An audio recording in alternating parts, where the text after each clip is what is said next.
This could be good for me. Lately I was feeling like I need a purpose. But when you talk to me.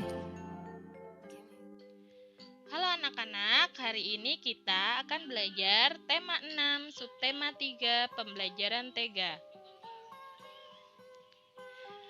Kita akan belajar menulis kembali informasi dari teks eksplanasi. Apa saja sih yang harus kita lakukan? Yang pertama yaitu langkah-langkah untuk menuliskan kembali isi teks eksplanasi adalah: yang pertama, perhatikan judul dan tema dalam teks. Lalu, yang kedua adalah bacalah teks dengan seksama dan cermat. Kemudian, setelah kalian membaca teks dengan seksama dan cermat, identifikasi pokok pikiran yang terkandung dalam tiap-tiap paragraf. Selanjutnya, yang keempat adalah tuliskan kembali pokok pikiran tersebut menggunakan bahasamu sendiri sesuai kaidah penulisan yang benar. Yang kelima, gabungkan penulisan pokok pikiran tersebut menjadi paragraf baru. Nah, anak-anak, mudah bukan untuk menulis kembali informasi dari teks eksplanasi. Jadi, kalian harus mengikuti langkah-langkah yang sudah Ibu jelaskan ya.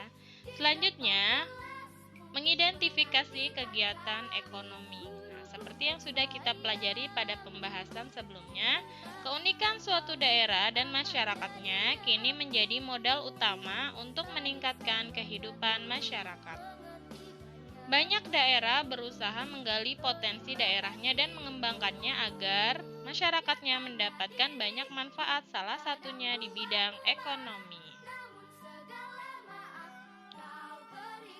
Interaksi manusia dengan lingkungan di bidang ekonomi dipengaruhi oleh beragamnya mata pencaharian masyarakat Indonesia. Perbedaan ini juga disebabkan oleh sumber daya alam yang terdapat di sekitarnya.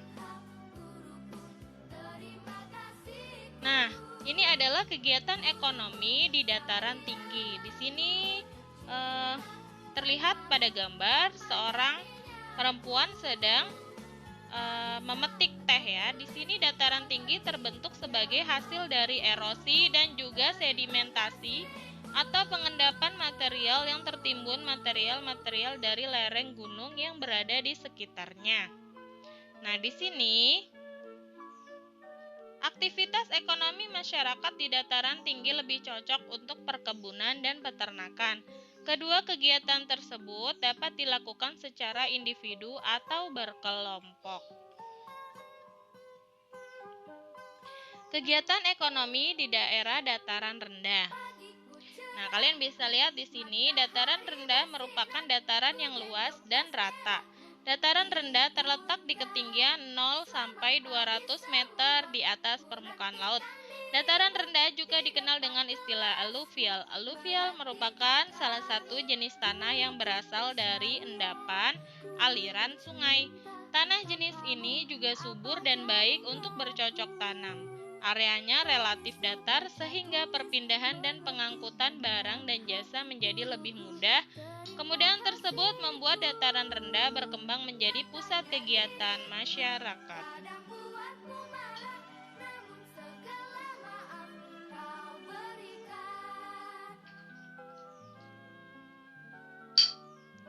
Nah, ini adalah berbagai contoh kegiatan ekonomi. Ada yang sedang memetik teh, lalu ada yang sedang menggembala kerbau, lalu ada para nelayan yang sedang menangkap ikan, lalu ada yang menggembalakan hewan ternak, dan lain-lain. Nah, di sini setelah kita belajar tentang ekonomi, kita akan mempelajari tentang penerapan tanggung jawab di masyarakat. Dalam setiap kegiatan yang dilakukan bersama dalam masyarakat, ada hak dan kewajiban yang harus dilakukan oleh anggotanya. Kamu dan teman sekelompokmu dapat melaksanakannya dengan baik karena setiap pihak yang terlibat melaksanakan peran dan kewajibannya dengan rasa tanggung jawab. Tanggung jawab adalah sikap menyadari dan siap melaksanakan tugas dan kewajiban serta segala sesuatu yang telah disepakati bersama. Dengan mengetahui hak dan kewajiban dan melaksanakannya dengan tanggung jawab, tujuan bersama dapat tercapai. Contoh tanggung jawab di masyarakat yaitu menjaga kebersihan lingkungan, mentaati peraturan yang berlaku, mengikuti kegiatan di masyarakat, misalnya kerja bakti, membantu tetangga yang kesusahan, dan menjaga keamanan lingkungan. Apa yang terjadi jika tanggung jawab tidak dilaksanakan? Akibat tidak adanya penerapan tanggung jawab di masyarakat, orang yang bertanggung jawab akan lebih mudah dipercaya dan dihormati oleh masyarakat. Akan tetapi, jika seseorang tidak menerapkan tanggung jawab di tengah masyarakat, dapat menimbulkan beberapa akibat sebagai berikut. Yang pertama, dia tidak akan dipercaya dan tidak dihormati oleh masyarakat. Kemudian yang kedua, dia akan menimbulkan kerusakan di lingkungan sekitar. Yang ketiga, membuat hubungan sosial dengan masyarakat menjadi tidak baik. Kemudian selanjutnya akan mendapat teguran dari warga masyarakat.